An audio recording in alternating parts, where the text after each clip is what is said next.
Assalomu alaykum hammaga. Xayrli kun. Mana bugun shaftoli bog'iga keldik. Xudo xolasa, sizlarga ko'rsatib yoritib beramiz. Mana aka ko'rishinglar mumkin. Parkent tumani 14-iyun Ufo navi.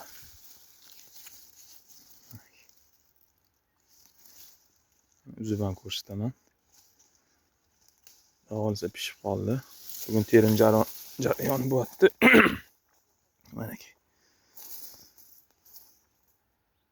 Deyarli bitta kapta. Daraxt hosil kam qo'yilgan. 100% kam ham qo'yilmagan, har xil normalniy yaxshi. Xudo xolasa.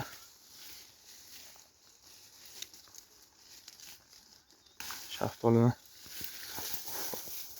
ko'chatlardan yetishtiryapti. Xudo xolasa zakaz beraverasizlar. Manzaralarimiz Parkentda. Parkent Fruits. Instagram, Facebook, Telegram tarmoqlarida, YouTube tarmoqlarida murojaat qilishingiz mumkin. Mana salqinni ko'rsatyapti. Quyosh tushib turganiga yaxshi ko'rinmasligi mumkin kamerada. Mana inshaalloh narxlari bugun chiqadi. Xudo xolasa bozorga olib chiqsa.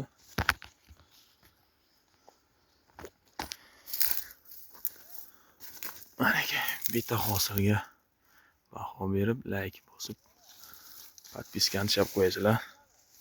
Sifatli, ishonchli ko'chatlarni yetishtirib taqdim etishdan charchamaymiz. Xudo xolasa. Mana hosillari shutki. Bitta daraxtda yoshi 3-4 atrofida 5 kilodan 8-10 kilogacha meva bor. O'rtacha hisobda mevasining narxi 15 ming, 10 ming so'm oladigan bo'lsak, minimum 80 ming, 50 mingdan 100 minggacha daromad keltirish ehtimoli kutilyapti. 3 yosh, 4 yoshli daraxt 8 yoshlarda 30-40 kilogacha chiqish ehtimoli bor. Xudo xolasa nasib bo'lsa. Mana ko'rib qo'yinglar.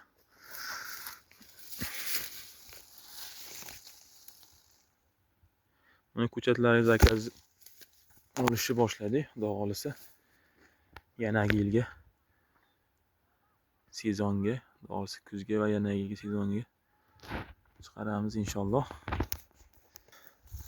Murojaat qilsanglar bo'ladi. Savollar bo'lsa bemalol aloqaga chiqaverasizlar. Nomerlarimiz 94 938 98 88. Manzilimiz Parkentda. Kanalimiz ko'chachilik xo'jaligimiz nomi Parkent Fruits. Obuna bo'lib, like, komment yozish esdan chiqmasin. Hammaga rahmat. Sog' bo'linglar, salomat bo'linglar. Bizlarni kuzatishda davom etinglar.